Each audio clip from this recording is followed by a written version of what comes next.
You're listening to an Airwave Media Podcast. All set for your flight? Yep, I've got everything I need. Eye mask, neck pillow, T-Mobile, headphones. Wait, T-Mobile? You bet. Free in-flight Wi-Fi. 15% off all Hilton brands. I never go anywhere without T-Mobile. Same goes for my water bottle, chewing gum, nail clippers, okay, passport. I'm gonna leave you to it. Find out how you can experience travel better at T-Mobile.com/travel. Qualifying plan required. Wi-Fi were available on select U.S. airlines. Deposit and Hilton Honors membership required for 15% discount. Terms and conditions apply. Welcome to From Beneath the Hollywood Sign. If you love old movies, Hollywood history, or the golden age of filmmaking, you've come to the right place. This is the podcast that talks about amazing stories of Tinseltown from another era and fascinating conversations with writer-producer Steve Cubine and actress-writer Nan McNamara. So, Steve, did Ava Gardner and Howard Hughes have a good relationship? Well, they did until he dislocated her jaw. What? Well, don't worry. She hit him back with an ashtray. From Beneath the Hollywood Sign is the gin joint for you. Recorded in Chicago, Illinois, with your hosts, Ken, Matt, Neil, and Jeff. Ho, ho, ho, ho. Welcome to Triviality, the game where a lack of seriousness meets a little bit of knowledge. Oh, Jeff, what would you like for Christmas this year, little boy? A silent night. Oh. Well, this is Ken. I'm here with Neil, Jeff. Matt, how's the snow in Los Angeles? There's tons of snow, but you don't have to shovel. That's very good. That, you know what? That joke goes all the way back to like 82. So Yeah. I've been working at it. Those voices you heard are our sister podcast, our very good friends. No, hey, it's a party. Right in. It's a party. You're here. Why not? It's a white Christmas, Christmas Eve here. We're all singing Frosty the Snowman and the Christmas song and whatnot. So let's introduce Julie and Lauren from the Misinformation Podcast, our sister podcast, our friends, our favorite podcast hosts. How are you both? Yay. Hello, brothers. Hello, brothers. We're doing great. Merry Christmas to you all. Merry Christmas. Happy holidays. Yes, happy holidays. Happy Starbucks cup, red and green cup. Right, Merry Matt? coffee. Well, to thank you, Merry coffee Matt. to you, Matt. Isn't that Yes. your traditional way of greeting each other in the holidays? Yes. Merry Okay. coffee. It does say Merry it on our coffee. cups this year. It's weird. Merry coffee? Yeah, because we lost the war on Christmas. Oh, That's why. of course. Now, Matt, I'm when, sorry. It's Merry coffee. when people come into your store, do they order a Paruppa-Pum pumpkin spice or no? Wow. That is seasonal, so no. Neil going in hard on this. I know. That was a long sleigh ride to that joke. So thank you for joining us. We did this is our third Christmas special, I would suppose, right? Holiday special? Yep. So we ran out of questions, so it's going to be a 5-minute episode. Pretty much. We've asked It's getting all more the Christmas difficult. questions. No, but we all we talked about it. We said we want to celebrate each other and the thanks that we have for Julie and Lauren being in our lives, and also have them bring some gifts. We have some gifts, and the gifts are in the form of questions because we know you love questions. We're going to do a little white elephant today. Yeah, little white elephant. Good. Well, we're ready. Just a friendly competition. No, Right. yeah. It's more for the listener. You guys at home, you play at home, listen to us. We're going to kind of provide the questions and a little banter in between, and bring out the jingle bells because it is the most wonderful time of the year, and we just want to make sure that you get the type of content that you want, which is, The holiday season is all about bringing people together, right. I mean, there's that famous song, "Christmas, Baby, Please Come Home." I don't know that one. The famousest of Let's all Christmas sing it songs. together. Christmas, baby, please come home. There it Very is. good. You That's know all. We don't need to sing I'm anymore. missing you. No, see, that's the Darlene Love famous song that was always at the end of David Letterman. He always had Darlene Love on to sing it. I know Darlene Love as well. Yeah. There you go. Very famous person. Personally? Oh, yeah. So we heard Santa at the beginning, but I think Santa is also going to provide the rules today. We'll see. We'll see. All right, let's see Santa. Triviality Podcast is 2 rounds of 20 questions worth 10 points apiece. At halftime, there's a special swing round by this week's host. In the final round, players wager points they've earned for a chance to become the cream of the crop. I am the cream. Once again, he also sounds a lot like Gilbert Gottfried. That's a Christmas present to us. It is. So, Julie and Lauren, before we get started, why don't you recap, what you've been up to and what's going on in your life? And everyone knows they can find you at Misinformation, but tell us a little bit more that we don't know. Yeah. What else is going on for us? Well, right now we're coming towards the end of our themed month, which is Dictator December. The happiest of topics for the jolliest months of the year. Yeah. So we thought, we were going to forego the whole holiday season theme. We've done it. It's kind of, it's over, it's kind of out. In our realm. So Julia came up with the brilliant idea of creating Dictator December. So, so far we have done Stalin and Francisco Franco. And a couple other bad guys. So, tune into that. Billie Eilish. How dare you? Yeah. You know what's funny about you saying Dictator December? Because the time of this recording, I know you just did an episode about Beyonce, and I was like, wait a minute. Beyonce, Dictator December, what's going on? But I realized She's we're the dictator of my heart. One day we could only hope to be under the beautiful gilded thumb of Beyonce. When the beehive overthrows the rest of us. Well, I think Jeff has a gonna question happen. along those lines, anyways, about Christmas. I do. Because he would be the one to ask a Nazi question about Christmas, right? I would be. Jeff is the Scrooge of the podcast for sure. That doesn't sound right. Usually he's such a warm and positive guy. So this is a surprise to me and my co-host here, Julia. So Julia and Lauren, we both saw you in pictures on Facebook that were pretty exciting. I don't know if you guys want to talk about Josh, who I know is behind the camera over there. Yeah. Yes. So engineer Josh, also my husband. So by the time everybody hears this, he will have taped episodes (S ? Of Jeopardy. Mm-hmm. So his episodes will air in February. So that's very exciting. We're very excited So for getting him. in to hang out with Alex Trebek, one of his dream goals in life. So mission accomplished. And we've created a game to help him practice, which we created. Well, I say we. I had little to nothing to do with it. When Julia was on Jeopardy a couple of years ago, where my husband, who's an engineer, created the hardware for like a buzzer system similar to the Jeopardy system, and then Josh, being a software engineer, scraped the data off the J archive and created like the actual gameplay. And we invite people over and we have snacks and we play Jeopardy and it's really fun. In fact, we always talk about it like, man, this is so much fun. We should do this when someone is not prepping for Jeopardy. A less pressure situation. Yeah. Exactly. So if you play your cards right, we might bring it to Geek Bowl. They so sound we'll see. like very useful people, unlike us. Yes. We have yeah. to say. I mean, we would just bring a bucket full of hummus to that party.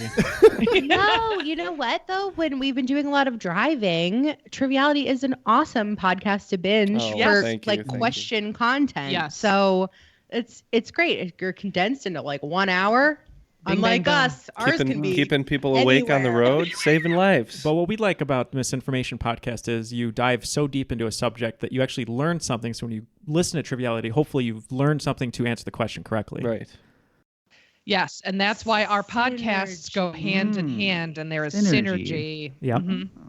And speaking of synergy, for Geek Bowl, anyone who's coming to Geek Bowl, we're going to have a big event the Thursday before with a bunch of other podcasts as well. So we're really excited about that. I think some people have already said they want to come, but Misinformation will be there. We'll be there. And it's going to be a really fun time. We're kind of working on venue right now in Chicago, but we're super excited. And yeah, it's going to be a pretty crazy party, I think. But where are we having it? United Center?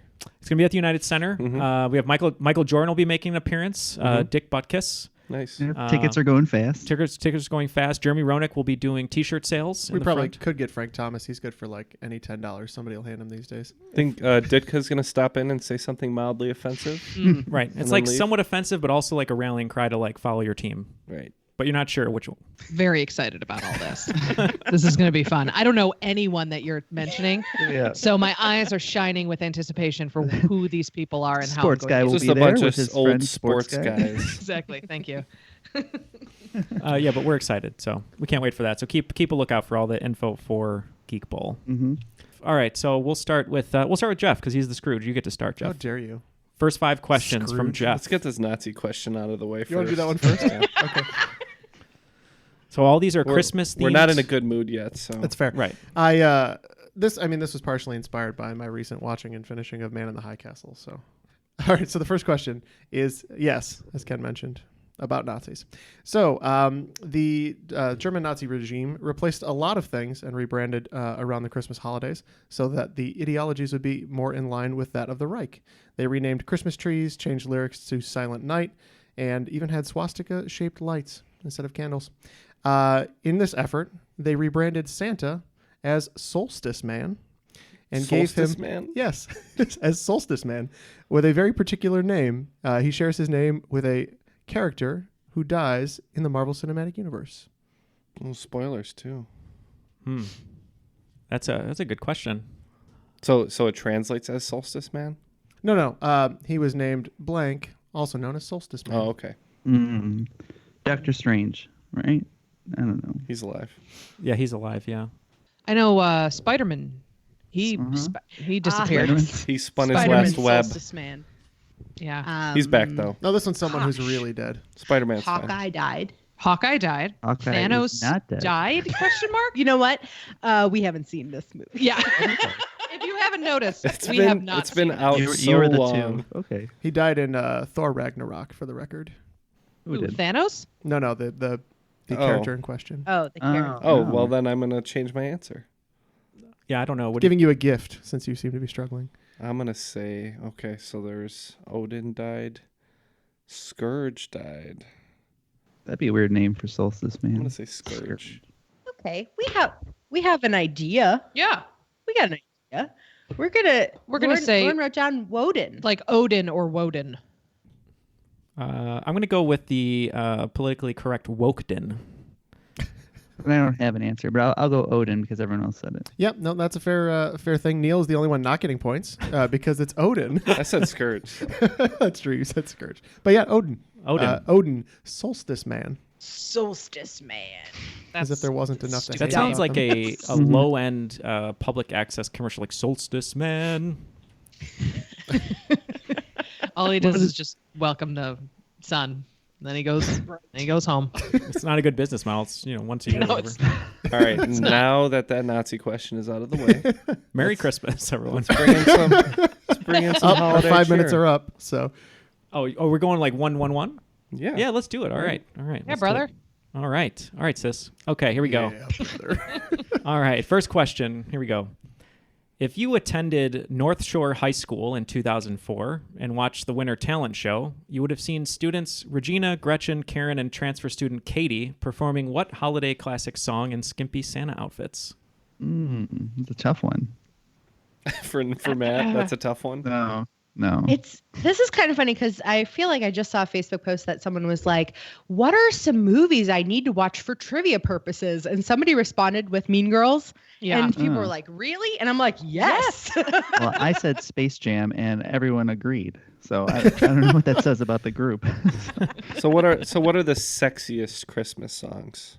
Santa Baby. Little Grandma got run over by a reindeer. Claus. That is the sexiest. Grandma got run over I by a can't listen reindeer, to it. Matt. On The Good Place, whenever they're doing their they're doing like the worst party in the world for the demons, they just played Grandma Got Run Over by a Reindeer and She Hates Me by Puddle of Mud over and over. And then to end the night, they mashed them up and Put just them played them at together the into same one song. time. That's so funny. That show's real Maybe I good. should watch that show. I think you just so convinced good. me. Seriously, so Michael Schur is doing the best work on television. Oh, he's great. Absolutely. I mean, All right, so if we're talking about sexy Christmas songs, I think it would be "Oh Holy Night." all right, I'm gonna go with "All I Want for Christmas Is You." Okay, Jeffrey. Yeah, I can't remember this one, but my gut went to Mariah Carey, so I said "All I Want for Christmas Is You." All right, let's go to Julia and Lauren here. It's Jingle Bell Rock. It's Jingle Bell Rock. Jingle Bell Rock. It is Jingle Bell Rock. Oh, Yes. Mhm. Because the boombox goes out and then she plays the piano and they have to sing it Oh yeah, to the piano. that's right. Yep. And Lacey Chabert, I forget what character she is. Is she Gretchen? Yeah. Yeah, she always is supposed to be on Regina's left, but then Katie takes her spot. Mm-hmm. And then she can't do the choreography right because she's tough. going the wrong direction. All right, so I'm gonna ask a question now. It's a film question. Featuring Christmas as a useless backdrop in films such as Lethal Weapon, The Nice Guys, Kiss Kiss Bang Bang, and Iron Man 3 is a trademark of what writer-director? I will lock in over here. We always say we should learn directors, huh? We always say that. I say a lot of things. I feel a lot of broken promises. So Neil knows. I know. He's one of my favorite writers. Very talented writer. Kind of ushered in a new style of writing where the screenplays were kind of written out of format and had a sort of a God voice, if you will. The writer's voice was in the stage directions, which normally wasn't done at the time. So he would do things like, this, and happened. Pretty crazy shit, huh? You're not supposed to do that. Well, I said, apropos of absolutely nothing, Denis Villeneuve. Ooh, one of my favorites. And yes. Also my favorite meal made in a shaving dish. But probably not right. But we put Villeneuve. I actually do know this one. It's Shane Black Christmas. Ooh, Shane Black. I forgot about Shane Black. I'd like to see all these movies remade by Taika Waititi, so that's what I went with. Yeah, it's the star of Predator and co-writer, Shane Black. It is Shane Black. Mm-hmm. I don't know who that is. Ken, I got to tell you, from this perspective, with your legs all folded up, you're like folded up like a dead spider in there. Like just all arms, legs, and a little head on top. I'm very relaxed. I have a little. I'm sure you are. I have a little bit of anxiety because there is a spider up on the corner over there, and I hate spiders, and I can see it, and I'm just going to remember that it's there. Because the other day there was a big spider, and I was like, I'm going to go get a paper towel all the way across the apartment instead of using my hand or my foot, and then I couldn't find it. Now I'm in fear. Now, have you made a verbal deal with the spider? That's very important. That's what I found works. You stay there, I'll stay here. It'll be fine. That's fine. If he's doing work and he's keeping bugs out, I respect that. Yeah. Just sign an NDA. We don't need to know what goes on around here. Yeah, exactly. All right, over to the West Coast. All right. So I'm going to start off with a sports question to get it out of the way. Then you guys don't have to listen to it again. All right. In 2011, Christmas Day actually marked the beginning of the NBA season due to a lengthy lockout. What reigning MVP made a clutch last-second shot to beat the Lakers 88-87 on this day? Okay, I have a guess based on my limited knowledge. Hey, Lauren. Yes, Julia. Who are some basketball players that are good? Oh, okay. Here we go. And not on the Lakers at the time. Yeah, that wasn't a Laker. That's a good clue. Ooh. Yeah. Okay. So Meta World Peace is out. Yeah. Damn. Okay, that was going one. to say that. Cross that out. Swaggy P out. 2011. 2011. So that's 8 years ago. Jeez. Mm-hmm. Who? Was LeBron really good then? Probably. Okay, LeBron Write that could down. be good. How about Dwayne Wade? Ooh, that. You know what? I didn't think of him. He's a basketball player. Sure I've is. heard.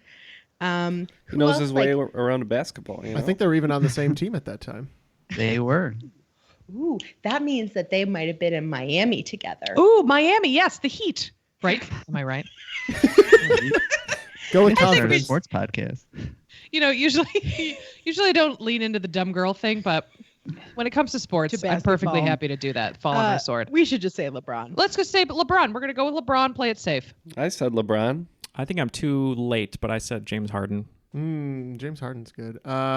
Was that when He was does have with, that Santa beard. Mm-hmm. That's why I said it. Was that when he went OKC at the time? Probably. Yeah, I went LeBron. This guy played for the hometown Chicago Bulls, and it was Derrick Rose. Oh. Hey, wow. His last season before his leg exploded. Seems like so Oh, that's long the guy whose ago. leg exploded. Yeah. I wanted to go Derrick Rose, but I didn't think he was ever good enough to be MVP. The glass man. We're learning something new. Every day. Derrick Rose. I'm going to write that down. There you go. Derrick Rose. You could add it to your list of 3 basketballers you know now. And I'm going to put a little arrow. I'm going to write leg. Exploded. Exclamation point. He was the inspiration for Samuel Jackson's character in Glass, right? Yeah. No spoilers for that. I haven't seen it. Your statute of limitations. Yeah, is let almost me up. check the No, legal. no, it's not. All right, we're back to Jeff for another Nazi question. I do not have another Nazi question. Shockingly. I'm kind of disappointed, actually. So jolly old St. Nicholas has been an established part of the Christmas tradition for well over 150 years. The Nazi party. And kids have been sending him letters for almost as long. Canadian kids know that if they want to mail a letter to Santa, they can get him at what jovial zip code? We're trying to remember how many digits are in a postal code for Canada. I'm going to just say 0000. I think it's like upside down. It's ho, ho, ho. But I can't... so it's 040404, I think. It sounds familiar. That's pretty cute. If it's not, it should be. But so that's what I'm saying. 040404. So it's the middle school calculator fun word version of a zip code. Yeah, 58008. Right. Yeah. I'm just gonna. Yeah, I have no idea. I was thinking of Santa Claus, Indiana. That's where you're going, because I think that's where all the letters to Santa go. So I'm gonna tap. Even in Canada. To Jay Cutler. Yeah, right. We're going HO. I guess one more HO. HO, because Canadian zips have both letters and numbers. Maybe it is 6 digits. So maybe it's ho ho ho. Yeah, we're going ho ho ho. It is H0H0H0. Ho, ho, ho. Nice. Oh, yeah. I had the right idea. I just didn't know anything about Canada again. Sorry. You were thinking of the calculator. Yeah. How you can I'm always spell thinking things about on calculators. I'm a robot. Wow. Quick today. That's a revelation. I like it. A Christmas revelation. I love Broadway, so it's going to be sort of a Broadway question. The show tune turned holiday staple "We Need a Little Christmas" actually debuted in what 1960s Broadway musical that followed the eccentric mother of your first cousin during and after the Great Depression? Not to mention, it gave everyone's favorite senior sleuth, Angela Lansbury, her first Tony Award. We need a little Christmas? Yep, we need a little Christmas. Right this very minute. Yep. Ant-Man. Yep. Got it in one. I don't know anything about musicals, so for this reason, I'm out. Yeah, we're going MAME. We're going to Annie Mame, yeah. Jeff? Oh, I have no idea. It is Mame, or Anti-Mame. Yep. You ever heard of that musical? Never. Oh, Carol Channing. Yeah, well, it's a book and then a musical and a movie. Did you ever play drums in it, Neil? I did not play drums in this musical, no. I've seen it several times. You're not the little drummer boy? Well, the funny thing about this musical is if you cast a really annoying kid, the musical is kind of intolerable because the whole first half of the musical is anti-mame, like that. Just got to get over that. Wow. Yeah, that sounds horrible. I don't think I want to get over it. Let's shift subjects. This is more of a Hanukkah question. So, in the context of the celebration of Hanukkah, what is a shamash? And if you need an extra clue, I can shed some light on the answer. A shamash? Mm-hmm. How do you spell that? Shamash. That's for you to Google it, or what are you doing? No. Okay, I got an idea then, but that doesn't make sense, but it's okay. Yeah, I'll go with an idea as well. I think it's the candle that lights the other candles of the menorah. The head candle, if you will. Mm-hmm. Okay, King Candle. King Candle. I was going to go with Captain Candle, but same idea. Yeah. I said candle. Didn't know how specific you wanted to be. Yeah, my answer sounds dumb, but I was saying any other light other than the menorah, but, Okay, it is the 9th candle on the menorah that you use to light the other candles. And if you need some, you're not supposed to use the light from the menorah candles, so you can actually use the middle candle for other functions. Yeah. So there you go. Interesting. That's why there's an extra candle. All right. The 2019 Disney Parks Christmas Day Parade will feature musical performances from Sting, the Pentatonics, Portugal the Man. Can we not talk about Sting right now? No, it's fine. Sting will be there for 8 crazy nights. He'll be coming down the chimney and staying in the chimney for hours and hours and hours. What did we miss on the Sting There thing? was a recent episode where there were a lot of Sting tantric sex jokes. Oh. A lot might be an understatement. On. So Sting will be there along with those other artists and this Jamaican-born artist, although he may later claim it wasn't him. Come on. What a delight. What a can you imagine being the parents that are so excited to be at that parade and like, you know, you have the parents that are excited for Sting and the families for Pentatonics and then the people that are the 4 people who are like Shaggy. Mr. Grinch. It wasn't you. It wasn't you. I believe you from the beginning, Shaggy. You're diehard Shaggy supporters. Yep. Yeah. Shaggy. Is the answer Shaggy? Yes. Okay, great. The answer is Shaggy. My God. He's got the album right here. Give that here. He didn't have to. He didn't have to move more than 10 feet to retrieve this album. Is this the one? Yeah. So here's the thing. Did you know this about Shaggy? Shaggy, that is not his accent. That is a put on. If you were to sit in a room and talk to him, he would have absolutely no accent whatsoever.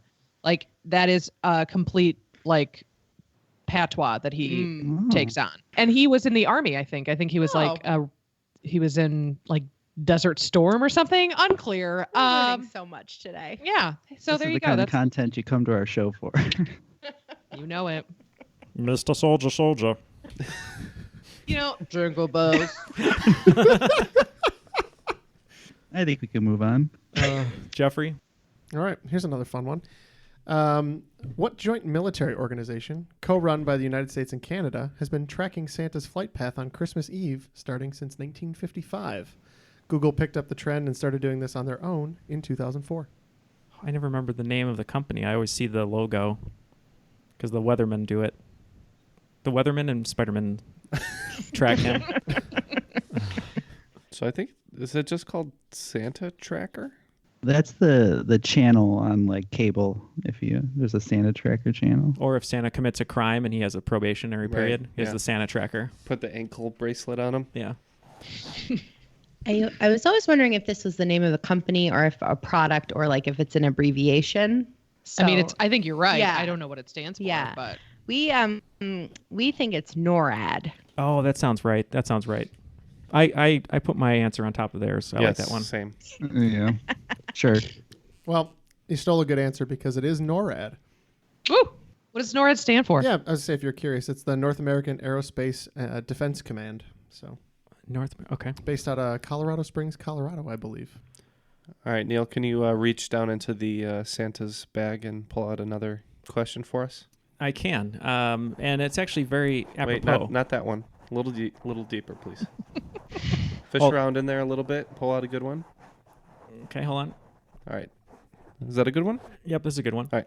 It's very, very close to what Jeff was saying. So let's just say that NORAD was tracking Santa, and Santa's sleigh broke down, much like it did in the movie Elf. But true believers will not help power the sleigh. It is a machine. So Santa needs a lot of help delivering all the toys to children around the world. So if he was going to ask anyone, what airline has the largest fleet of planes as of 2019 and would be equipped to step up to the challenge and help deliver Santa's presents? I think I know. The largest fleet. Largest fleet of planes. I believe I know That's this. a great question. I thought this was going to turn into a word problem. It was like, if 72 people can help him and deliver 4,000 packages per hour. And if they believe at least 70%. 70% belief factor. All right, I have a guess. I would say it'd be spirit as holiday spirit, possibly. That's cute. Well, what do we see a lot? What do we see a lot? What are those white planes? Yeah. What are the white planes? Exactly. Thank you. Yeah, helpful. Who makes the white planes, Julia? Delta. Ooh, I'm gonna write that down. Delta. Mm-hmm. United, Okay. I think is United. is a fun guess. Not I don't know American? I don't know what the largest fleet is. I don't know. It's whatever you think. Yeah, let's go with United. I think United. Sure, I'll go British Airways. Okay. I was very surprised to learn this, looking at this up, because it was going to be either train company or planes, but I just decided to go with planes. But the largest fleet of any airline is American Airlines. Oh, wow. And they're the worst. Unless they're our sponsor for today's episode. Yeah, they left Macaulay Culkin at home. So no. I don't know. Spirit is pretty terrible. I've had very bad experiences on Spirit. Just for the record, so you have American Airlines is number one, Delta number 2, United 3, Southwest 4, and then China Southern Airlines number 5. Wow. So after the first round, everyone's having fun. Everybody has a million points. They have a million points. We've got our apps, got our eggnog. Have some hot cider. Mm-hmm. So for the swing round, I prepared a round titled Famous Siblings Gift Exchange. Ooh. So I'll name for you the category of celebrity that I'm looking for, followed by a description of a gift that one of their siblings would give them for the holidays. And you'll name for me the intended gift recipient. Oh, okay. I love this. Okay. Okay? All right. Number 1, actor. For their family's Secret Santa exchange, Mary Kate will gift her younger sister a red pointy hat from her fashion line, The Row. Maybe she can wear it in an upcoming Marvel film. Number 2, musician. Though they couldn't possibly get any closer, Sarah will surprise her identical twin sister with an ornate frame for their 4 gold certified albums from Music Canada. Everything is awesome. Number 3, athlete. Cheryl bought her brother a smaller replica of the Robert Indiana love sculpture to remind him of his 18-year career as the Pacers' greatest player of all time. She was inducted into the Naismith Memorial Basketball Hall of Fame 17 years before her brother, which their NBA on TNT co-hosts don't let him forget. Number 4, author. Amy is gifting her brother with a Rosetta Stone lifetime subscription, since he wanted to talk pretty one day. She'll toss an assortment of candy into his stocking, too. Number 5, actor. Richard, the musician in the family, has bought his brother a new messenger bag that he can decorate with his T-1000 and X-Files patches. Number 6, musician. While he might sometimes look back in anger, Noel plans to give his brother a backstage pass to see the high-flying birds in concert. Number 7, politician. Joaquin, a congressman, is getting his identical twin brother a San Antonio Spurs jersey and a Democratic debate participation trophy. Number 8, actor. Shirley is planning on giving her brother a larger curio cabinet. He has a lot of collectibles ranging from shampoo bottles to Dick Tracy action figures and, oh yeah, that Best Director Oscar for Reds. Number 9, musician. No one else on Earth sang as well with their mother, so Ashley is wrapping up a Lego model of the Golden Gate Bridge for her sister. You know, because love can build a bridge. And finally, question 10, athletes. Cooper has 2 brothers on his Christmas list. He's giving one some Omaha steaks and a sheriff's badge, the other a Daniel Jones jersey. Name me both brothers. This is a great round, by the way. Yeah, let's just talk about some Isn't of it these. so good? She did a good job. Yes, this is amazing. So number 1, we're talking about... I have Elizabeth Olsen. Yeah. The Olsen twins. Yep. And Elizabeth Olsen plays Scarlet Witch in the Marvel movies, right? That's right. Yeah. Who would have thought she would be the best Olsen? Yeah, it's true. Right? Not me. After Pizza Party, I was all in on the Olsen twins. It's like, there can't be another one. And then there was. All right, so for number 2, now I have the song "Closer," not by 9 Inch Nails, but by this duo stuck in my head. Mm-hmm. Sarah's sister, Megan Dia. Yeah. Oh, I'm sorry. Not Megan Dia. The better the non-budget version of Megan Dia, Tegan and Sarah. Tegan and Sarah. That's what I had. Matt, I know number 3, but you can take that one if you'd like. Yeah, it's Cheryl Miller, sister to Reggie, Pacers all-time great. Yep. Yes. Oh, nice. That was good to know for me. The only one I had trouble on was number 4, actually. I'm not too sure on that one. You said author, and then I was out, more or less.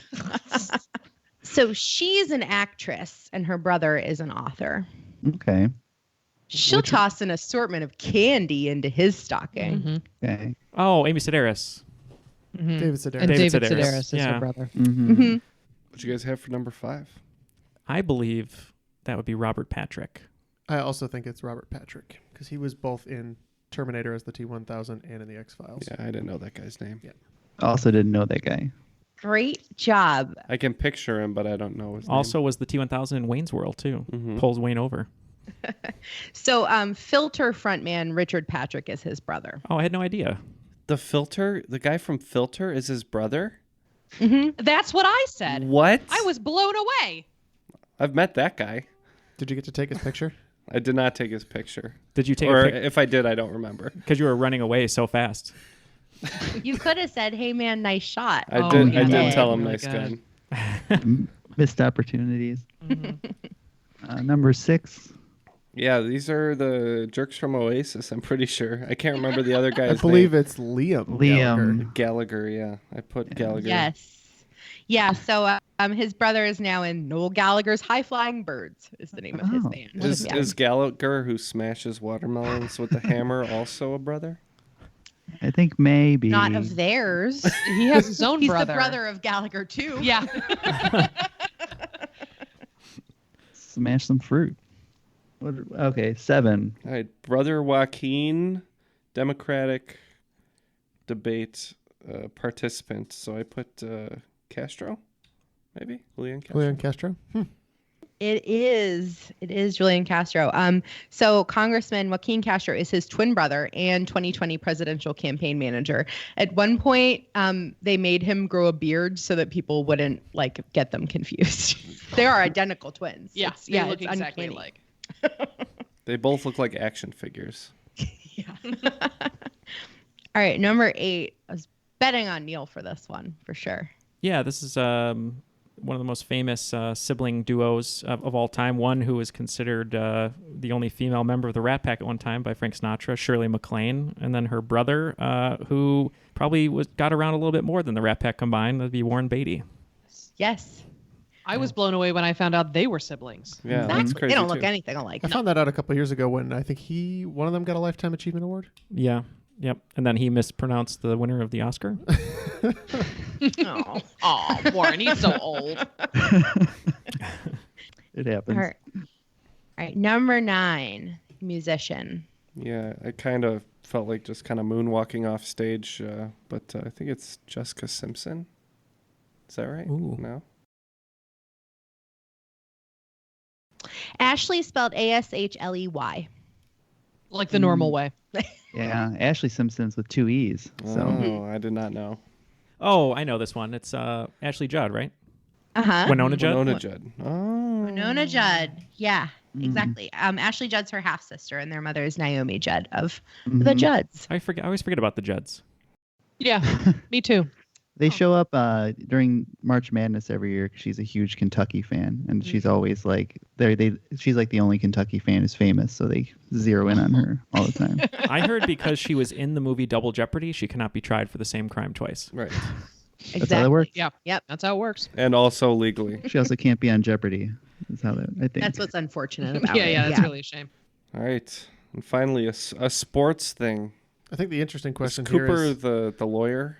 I was going to say, does Ken know this one? Because I think the other three of us do. I think it's the Manning brothers. It is. Mm-hmm. What are their names? Eli and Peyton, and Cooper's the third non-football brother. one. So he was a quarterback in high school, and he was actually probably the biggest prospect, but he got some kind of nerve damage or disease, and it was like degenerative, and he couldn't throw a football by the end of his senior season. But he was one of the top quarterback prospects too. That's like Shakespearean. Oh, yeah. That's It's not rough. really surprising, though, because Archie Manning, their dad, played in the NFL, so there's some pedigree there. Well, you can find out all about that in my new rock opera, Cooper. It's tragic. The nerves are taking over. Great job, guys. Yeah, good job. Nice job. Great swing round, too, by the way. Great writing. All right, so reaching back down into the satchel here, I think it's my turn again. So in Futurama, Robot Santa's elves are actually just aliens that come from what planet? I know that John Goodman played Robot Santa in the first episode of that. It is a good planet episode. in our solar system. I'll give you guys that. It's Oh. a real planet in our solar system. So It's not Perseon 8 or whatever Omicron it is. Persei 8? Sense. I'll say Mars. Mars is going to be my guess, but we should be different. What about Neptune? Ooh, I like Neptune. Neptune. Yeah, It's blue. Neptune. It's blue, It which is blue. close to It's purple. cold. Sure. That's Jeff- all I got. Jeff, what do you think? Well, you should like Neptune. Mars is famous for the Bugalo and the Great Stone Ass, and but Neptune is the planet I think Santa takes over and enslaves the native population. Yes, Neptune. Ooh, wow. Yeah, colonialism. It's fictional. It's Just fine. kidding. Awesome. All right. In 1996, this Nickelodeon cartoon presented a Hanukkah special where they explored the meaning of the holiday. I'm in. Yeah. Yeah, I'm in. please. This is We're my in. full extent of knowledge about Hanukkah. Yeah. It's in the back of my mind. Is it Rugrats? I think it Hey might be Arnold. I think it might be Rugrats. I think it's Rugrats. That'd be my gut. Rugrats. Yeah. It's Rugrats. It's Rugrats. A Macababy's got to do Oh, what a a Mac Macababy's baby's got to do. That's it. Yes. Yes, that's literally the line that inspired the question. If you think about it, it's actually a really good special. It does a pretty good job of explaining. Is Pickles a traditional Hebrew name? I'm not sure 100%. But at the time, it was one of the only Hanukkah specials out there, especially aimed at kids. So it was kind of a big deal when it came out. Yeah, they need to do more Hanukkah specials. I feel like there's not enough media teaching people. I mean, you have like the Hebrew Hammer with Adam Goldberg, but I mean, Yeah, that's about it. Just Rugrats and the 2 questions we do every year. Yeah. All right, over to Matt. Nope, Who I just did asked one? a question. Over to Jeff. All right. Sorry, the holiday spirit's just taken over. You can tell. Deriving its name from Joel Roberts' poinsettia, the poinsettia with its red and green foliage is native to what country, to which poinsettia was the first U.S. minister? This is a Jeff question, if I ever heard one. I have a guess. I'll lock in.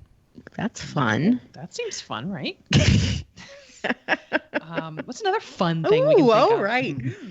Yeah, Honduras? I feel like when I learned where poinsettias are from, it was surprising. Yes. I think it is a tropical fleur. That's French for flower. Well, I know it's not as fun, but is it right? If they're in Cancun, it's fun. You want to go Ecuador? That's tropical and on the equator. Maybe, we could, whatever you want. Oh, I don't care. These points are very important. It's a close game. Yeah. All of these points. Let's do Costa Rica. Costa Rica. I was just going to say that maybe they're being ironic and they're from Easter Island. So that's what I said. Oh, that's pretty good. I thought it was.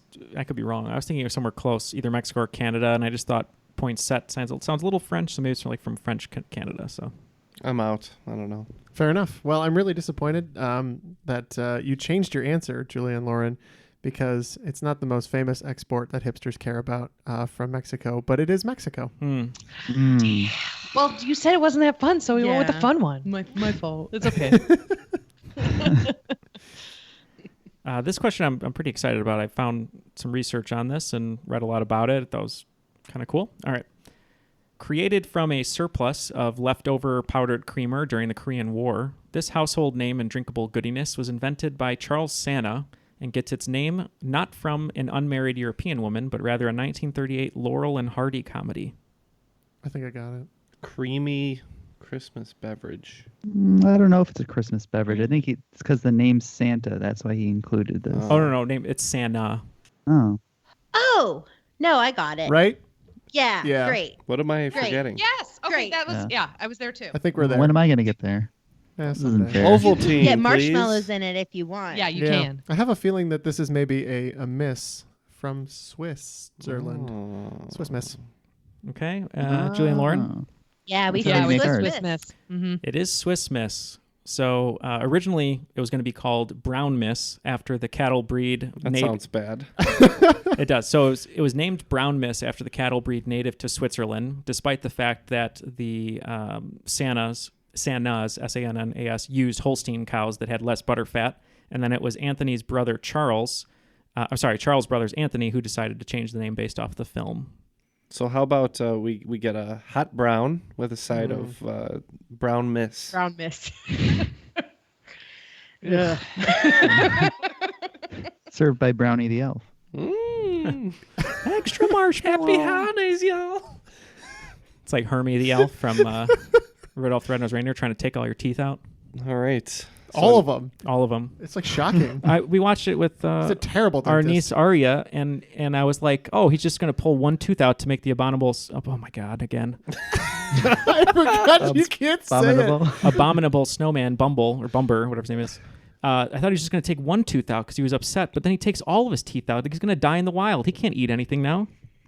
Well, now he's his buddy, Bumbler's Bounce. So he can okay. take him on the road. I guess they're that's going to true. go across the Yukon, and they're going to entertain the children. Do a little vaudeville show. And that Bumbler, he didn't have the stones to eat anything, He was just a gentle giant. I'm right there with you, LT. Thank you. No stones for Bumble. Thank you, Neil. No stones on a Bumble. No mouth stones either. Stoneless all the way down. Hair for days, no stones. Yeah, exactly. All right. Let me reach into the Santa's bag here and pull out this question. This Christmas season, Last Christmas hit theaters featuring Game of Thrones star Emilia Clarke, as well as what ridiculously handsome actor from Crazy Rich Asians? We know. We sure do. We know who he is. I do as well. He's ridiculously handsome. Yeah, so let's see if Matt and Jeff squirm, because I know this one as well. I'm not going to squirm. I don't know it. I know who it is, but I don't know his name, so I'm not going to get it. He's the handsome guy, right? Yeah, he's in a lot of stuff. He was also in A Simple Favor as well. Oh, really? Yeah, he was Blake Lively's handsome husband who seduces Anna Kendrick. Yeah. I didn't see it. Mm-hmm. I didn't see it. Because originally he wasn't even like an actor. He was No, just he was like like a a TV presenter. presenter in England, and they were like, "You are too handsome Too to not handsome. be I'll in get movies." your ass in some movies. Yeah, he'd be a good James Bond, I think. Oh yeah. Oh yeah. I'd watch that. All right, what do you ladies have? His name is Henry Golding. Henry Golding. Yep, that's right. Matt is flush in the cheeks over there, looking at pictures of Henry Golding. I got it up, yeah. Sorry. Hold on, let me. You're wait, not hold the on. only one. I gotta Google Henry Golding shirtless. Henry Golding nip slip. I'm gonna do it too. Actually, I'm gonna Google Henry Golding shirtless. See what pops up. Henry Golding. All right, nip Matt. Slip. Oh my God, he's the first. There's picture. nothing in a nip slip, by the way. You gotta go shirtless. Do men do nip slips? He's like classically handsome. That's the thing. I mean, look at him. He looks like that photo from. He looks like an old-timey movie star. Yes, too. exactly. Mhm. He needs the transatlantic accent. Yes, like an Asian Cary Grant. Shirt. We're gonna go over to Shanghai, play some craps. Are we ready to move on? Are we still? No, hold on one second. I got. Okay. I didn't see All right. this. Okay. Give them time. Ooh, wait. Give them time to look. Wait. Ooh, that's a nice one. Here, Joel, take a look at that. Merry Christmas to me. Yes. He's like, "Oh, you caught me. I don't have a shirt on." Oh, I'm sorry.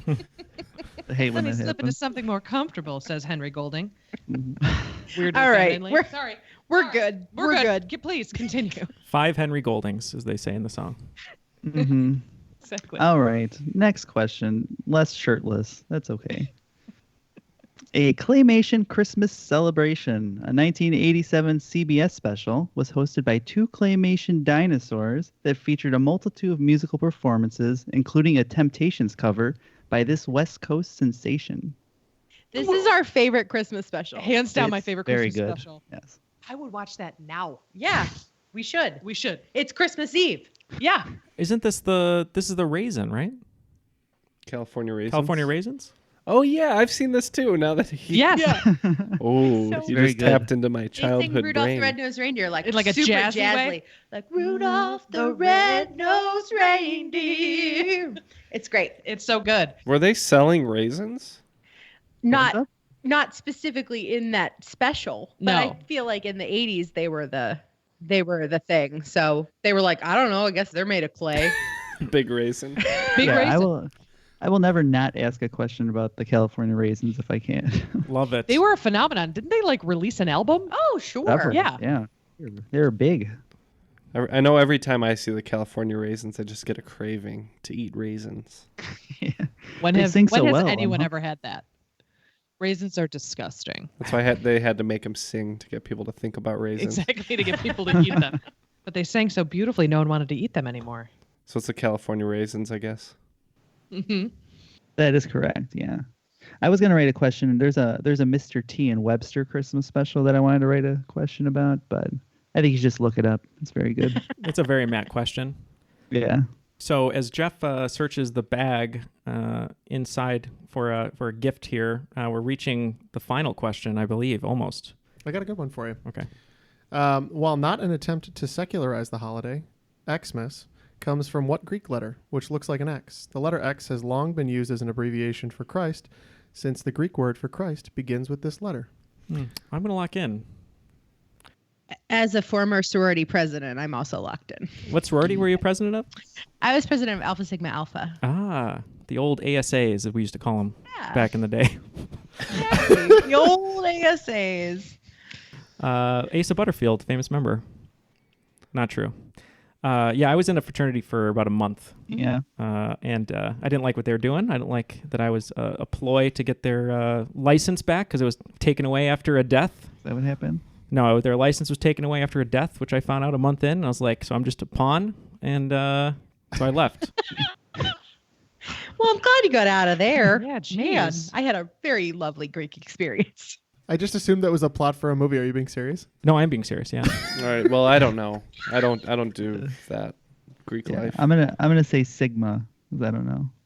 I'm going to say, I'll let Julia answer it because I know she knows it, but I'm going to say it's the mispronounced version of Lena Waithe's show that shoots in our city. And I'll let Julia take it. You weren't going to go the dojo angle?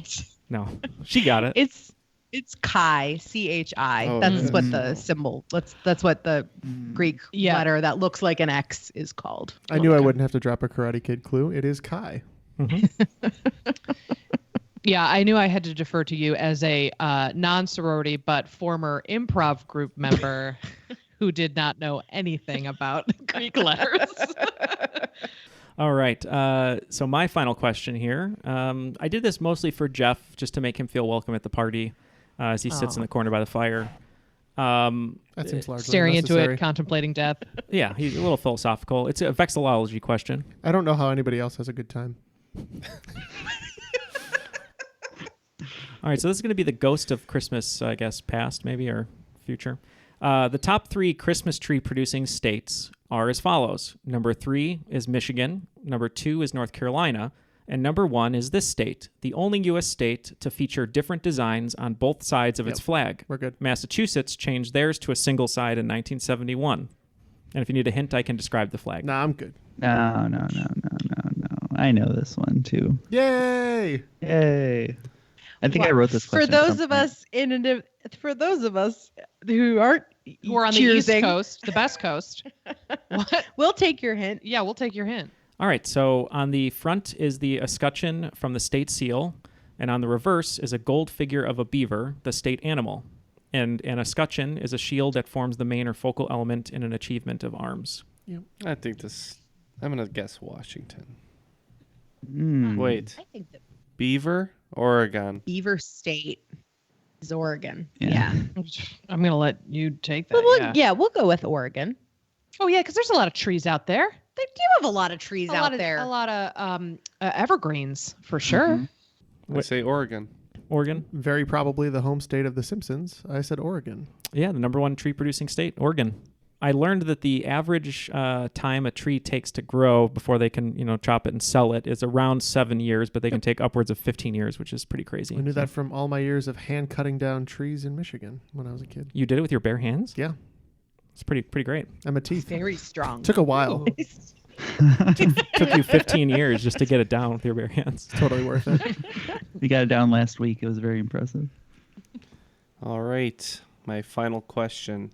A third season Christmas episode of The Office prominently features what restaurant chain that has nothing to do with Christmas? I'm locked in. Yeah. I have no idea. Oh, no, Neil. This is a great episode. You should watch it right now on Christmas Eve.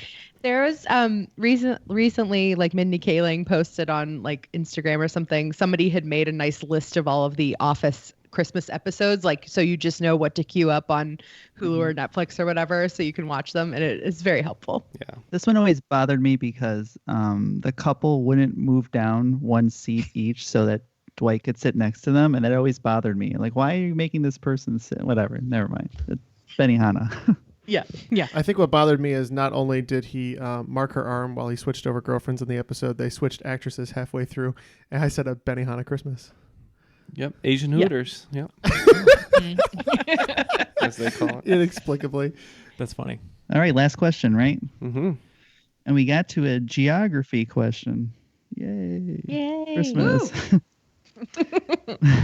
Kind of. In what Venezuelan capital city has it become a tradition for mass goers to roller skate their way to church? I think I know the capital of Venezuela. I totally blanked all of a sudden. Do you not know? No, I wrote this for Jeff. Oh, Jeff, if you don't get it, that's going to ruin your Christmas, man. It will. It actually will ruin his Christmas. It's going to ruin this man's whole career. Yeah, my whole life is going to be over. Keep thinking, bro. No. I believe in you. I'm going to say Caracas. Yeah, it's the only Venezuelan city I could think of. So I said Caracas. Yeah, Caracas. You agree, Caracas. Neil? Neil, you said Caracas too? No, I said I have no idea. all I could think of was the vuvuzela, that horn. From South Africa? Yeah. Well, the answer is Caracas. Yay! Yay! I know 4 cities in Colombia. I don't know anything about Venezuela. They should do a Narcos there, and then I'll know about it. Okay, so at the end of regulation, it looks like Jeff has 2 billion points. Wow, that's Neil great. has 2 trillion points. Wow. Thank you. Oh, no. I have 6 million points. Okay. So I'm the $6 million man. And Matt, 12 zillion points. Oh, my God. Zillion. Wow. That's at the end of the alphabet. Maybe not even real amount of number. I don't know. And Julie and Lauren have the bell from the Polar Express, the magic bell. They just have all countable numbers. Which is beyond wealth. Right, it's just infinite Christmas cheer. Aleph Knoll. So you have a magic. You get a magic item of your choosing. Well, let's have a final round, probably, right? So Probably. for our final round, we decided that each category was for each one of you. Oh, thanks. Thank you. Each one of you gets a special question gift from us. Oh. Although all of you could definitely answer the question. And then the final question is a combination of all of your interests into one question. Wow. What's Yeah. Ken's interest? Just for clarification. Hodgepodge. Potpourri. Garfield. Okay. Garfield. Right. It's a Garfield question. For Lasagna. Lasagna. Okay, you ready? We're ready. So, For Ken. for Ken, this new wave band was a side project of 2 members of Talking Heads. In 1981, husband and wife team Tina Weymouth and Chris Frantz decided to explore a more funky sound than David Byrne would allow. Named after the dance hall in the Bahamas where they were rehearsed for the first time while on hiatus from Talking Heads, their most famous dance club hit was later sampled by Mariah Carey in her 1995 single Fantasy. What is this repetitively named band? For Neil, in the history of movie making, there have been only 5 women directors nominated for Best Director at the Academy Awards. The 1980s had absolutely 0, and the 1990s had exactly 1 for the film The Piano in 1993. Alas, this director lost to Steven Spielberg for the juggernaut known as Schindler's List. Name this woman director who is also a screenwriter and producer. For Jeff, a region of the North Atlantic Ocean bounded by 4 currents, what is the name of the world's only sea with 0 land boundaries? Man. And for Matt, December 31st, 1988 is a date that is forever remembered by fans of the Pittsburgh Penguins. While playing against the New Jersey Devils, Captain Mario Lemieux completed what specific feat, the only NHL player ever to do so, en route to an 8-6 Penguins win? And finally, Triviality Stu. Name the person who connects all these things. The 1980s Olympic men's hockey team, a grindcore metal band from Ohio, Walt Disney's last words, and 20th century lawman Wyatt Earp. Well, I think since the last one's a hot, do you guys have the last one? I do. Yep, I think Ken does as well. We always make this joke about what Walt Disney's last words were. No. Yeah. Well, he was the coach of the 1980s hockey team in the film Miracle. Yeah. And Walt Disney's last words were Kurt Russell. Oh, that's right. So we're just working our way back here? Yeah, we can. Yeah, sure. Okay. Yeah, just work from the back. Yeah, it's Kurt Russell. So again, he played U.S. Olympic hockey coach Herb Brooks in the 2004 film Miracle. There is a grindcore band called Kurt Russell. In 1966, Walt Disney wrote the words Kurt Russell on a piece of paper as his final words while he was dying of lung cancer, and no one knows why. And he portrayed Wyatt Earp in Tombstone from 1993. Love Tombstone. If I'm ever in a position where I'm like, on my deathbed and Neil's still alive and stuff, I'm gonna reach up from my deathbed, grab him by the collar, pull him in close, and just go, Kurt Russell, and then die. That's a good plan. Yeah, that's a goof All to right, the end. so yeah. number 1, what do we think here, guys? I kind of have an idea here. Repetitively named. It can't be Duran Duran because it's a husband and wife, and that's from Barbarella. Right. Right. I just thought B-52s, but it's not repetitive, so I don't know. So here's my thinking. This could be the name of a dance hall, and they are pretty funky. Usually you think about Danny Elfman when it comes to this band, but maybe it's Oingo Boingo. Ooh. The Oingo Boingo Club sounds right. I originally wrote Oingo Boingo. Yeah, because that would have been the offshoot. Yeah. Let's go Oingo I think you're Boingo. right. The answer is Tom Tom Club. Yeah, the song you're thinking of is Genius of Love. And they were also featured by name in the Talking Heads concert film called Stop Making Sense. And they're still around, apparently. Their last album was released in 2012, and it was called Downtown Rockers. So number 2, the director of the piano. Yes. Yeah, she lost. I guess Penny Marshall. I don't think it was her, was it? It was not her, no. This is the film that won Anna Paquin her Oscar for supporting actress. 1994, I think. So Penny Marshall, she was nominated in the 80s, right? Was that what that was? Or no? I don't think she was ever nominated. I don't think she was ever nominated. Because Big wasn't nominated. That's just like made a lot of money, I guess. Yeah, it was Lena Wertmuller in the 70s. No one in the 80s. No one in the 80s. Just this lady in the 90s. And then you got Sofia Coppola. And then Greta Gerwig. Yes. And Catherine Bigelow. Mm-hmm. So who is it? Jane Campion. Yes, it is Jane Campion. She is the first female filmmaker in history to receive the Palme d'Or, which she received for directing The Piano. And while she lost for Best Director that year, she did win for Best Original Screenplay for The Piano. Was Anna Paquin the daughter? Yeah. Oh, I didn't realize of Holly Hunter. All right, Jeff. Oh, Jeff is The lost at sea sea that right doesn't, now. I am lost doesn't at sea. touch any land. That is correct, yeah. I guess that if you're at sea, you might need to get your bearings. So put the Ooh, Bering Sea, that's though. very I think clever. It's touching at least two land continents. masses. I always get this one wrong. I just can't remember it. I've heard it a bunch, but I remember we said it once in our show and someone disputed it or something because technically, I don't know. I got it wrong at a trivia night we went to. It was probably Jeff who disputed his own answer. Oh, when I'm wrong, I'm wrong. Yeah, I don't know. My brain went to the Salton Sea, but that's a poison pit in California. So it's also a movie with Val Kilmer. And I wagered 7 trillion points on this one, so I'm in trouble. Oh, no. Good thing you've got a zillion. Oh, good. Yeah, you're right. Yeah, you're way out ahead. So what's the answer? We don't know. So we don't know. Okay. The answer is Sargasso Sea. Sargasso Sea. So the one time my Buffalo accent does not does not kick in for me. Sargasso. It is the sea that is bounded on the west by the Gulf Stream, on the north by the North Atlantic Current, on the east by the Canary Current, and on the south by the North Atlantic Equatorial Current, a clockwise circulating system of ocean currents termed the North Atlantic Gyre. The ocean water in the Sargasso Sea is distinctive for its deep blue color and exceptional clarity. There's also a book called Wide Sargasso Sea, which is like a feminist retelling of Jane Eyre by Jean Rhys. Yeah, so there you go. Okay. Are you ready to do a hockey, Matt? Yeah, do a hockey, Do a Matt. hockey. What do you think? I think it's he scored a bunch of goals. I can't remember if it's 5 or 6. I think it was 5. So I said scored 5 goals. I'm going to say it was a full double hat trick. Yeah, that's what my goals. guess was. 6 goals. We need specifics about that as 5 goals. Oh, I think he got okay. Yeah, A slap, shot, wrist shot, backhand. I think he got like a shorthanded he got like a shorthanded goal. He got a shoot even strength, power play, like a penalty shot, yeah, and something empty else. netter. Exactly. Yeah. 5 goals 5 ways. Like at a delicious fancy restaurant, you get 5 goals 5 ways. Okay.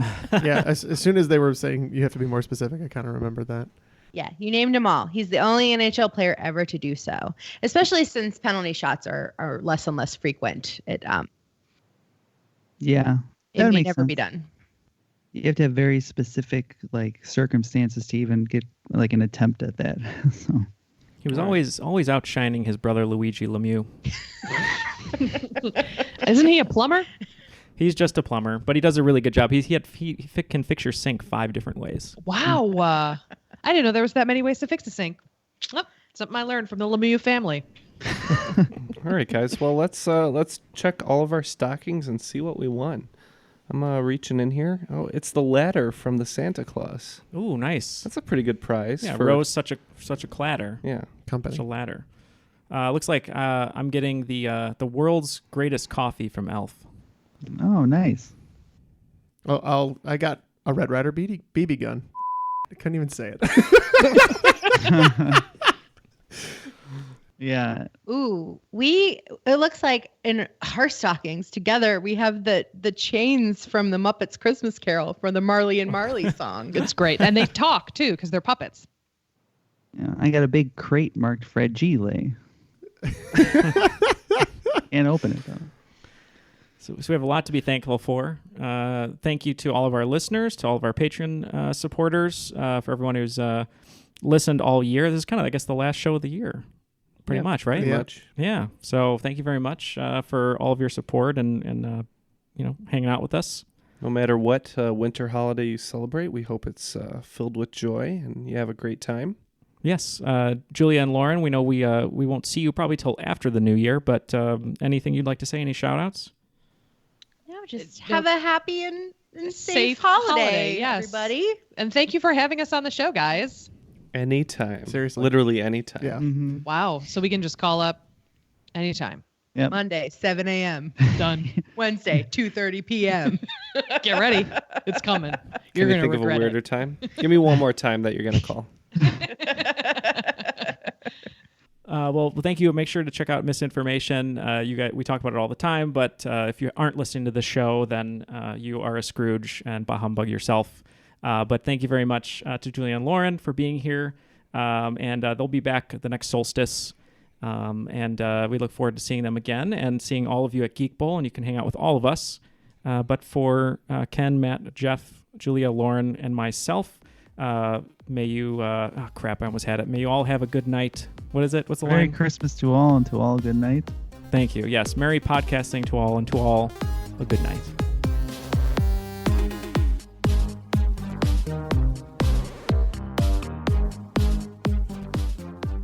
Wait, did we have a Christmas special where Ken didn't say filthy animals? Oh, yeah, Ken, we still got time. It's still recording. Merry Christmas, you filthy animal. There we go. And that was Triviality.